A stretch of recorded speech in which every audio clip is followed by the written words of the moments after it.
আসসালামু আলাইকুম। কি অবস্থা ভাইয়া আপুমনিরা আপনারা আমাকে ভালো আছেননি? আমি মোহাম্মদ মাসুদ। আমি আপনাকে নোয়াখালীরই।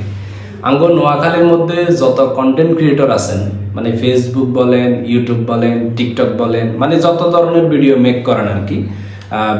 বিশেষ করে এখন ফেসবুকে অনেকে আছে যে কন্টেন্ট মনিটাইজেশন পাইছেন, এটা নিয়ে কাজ করতেছেন, ভিডিও বানাইতেছেন, ইনকাম করতেছেন, অনেকের ইনকাম হচ্ছে না। হ্যাঁ, তো আপনাদের ফেসবুক বলেন, ইউটিউব বলেন বা টিকটক বলেন, যে সকল সোশ্যাল মিডিয়াগুলো আছে, সকল সোশ্যাল মিডিয়ার যে কোনো সমস্যার জন্য আমাদের সাথে যোগাযোগ করতে পারবেন।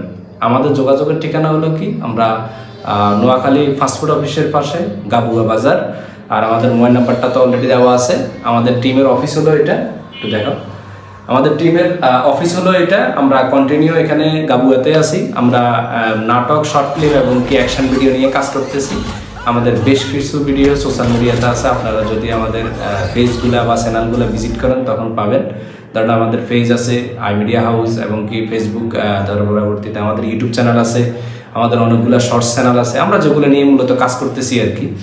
তো এই সকল কন্টেন্টগুলো আমাদের পাবেন। আর আমাদের কাছে মনে করেন যে আপনারা আপনাদের ফেসবুক, তারপরে ইউটিউব, তারপরে টিকটক, মনে করেন যে আপনাদের কোনো একটা অ্যাকাউন্ট সাসপেন্ড হয়ে গেছে, মনিটাইজেশন জনিত কোনো সমস্যা, তার পরবর্তীতে ধরেন আপনার প্রোফাইলে মনিটাইজেশন আসতেছে না, কি কারণে আসতেছে না, কোনো কপিরাইট ইস্যু আছে কিনা, কপিরাইট স্ট্রাইক আছে কিনা, মোটামুটি আমরা কম বেশ সবগুলো নিয়ে কাজ করতেছি।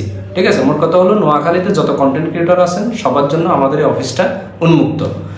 তার পরবর্তীতে হলো আপনারা আমাদের যারা ফেসবুকে জিরো রিটার্ন জমা দেন নাই, যাদের টিন সার্টিফিকেট আছে, ফেসবুকে ইনকাম করার জন্য টিন সার্টিফিকেট খুলে ফেলছেন, জিরো রিটার্ন জমা দেন নাই, তাহলে প্রতি বছরে একবার করে হলো আপনি জিরো রিটার্ন জমা দিতে হবে। জিরো রিটার্ন যদি জমা না দেন তাহলে আপনার ওই জিরো রিটার্নের আওতায় দিন আপনার যে আপনি যে এলাকায় থাকেন বা যে জেলাতে থাকেন, ওই জেলাতে মনে করেন যে আপনার কর অফিসে আপনার জন্য একটা নোটিশ চলে যাবে। তো আপনার জেল জরিমানা হওয়ার সম্ভাবনা আছে।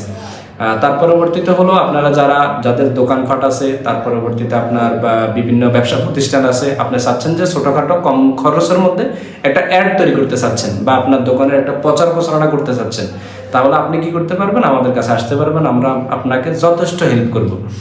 বুস্টিংয়ের বিষয় নিয়ে যদি বলেন তাও আমরা হেল্প করতে পারবো। তার পরবর্তীতে আপনার কন্টেন্ট মেকিংয়ের জন্য যদি বলেন তাও আমরা আপনাকে হেল্প করতে পারবো। তার পরবর্তীতে যারা নতুন করে আসতেছেন, হয়তো ভাবতেছেন যে আমি কোনো মিউজিক ভিডিও বানাবো বা আমি গান বানাবো, এরকম কোনো প্ল্যান নিয়ে যদি কেউ আসেন তাহলে আমাদের কাছ থেকে সর্বোচ্চ সাপোর্ট পাবেন। বিগত দিনে আমরা 2টা গান মেকিং করছি, একটা হলো দেখ আমরা কারা নোয়াখালী ফোলা, আর একটা হলো নোয়াখালী 1 ডিভিশন। এই 2টা গানে মনে করেন যে সর্বোচ্চ দাপিয়ে বেড়াইতেছে অনলাইনে। আপনারা যদি ভিজিট করেন তাহলে অবশ্যই দেখবেন।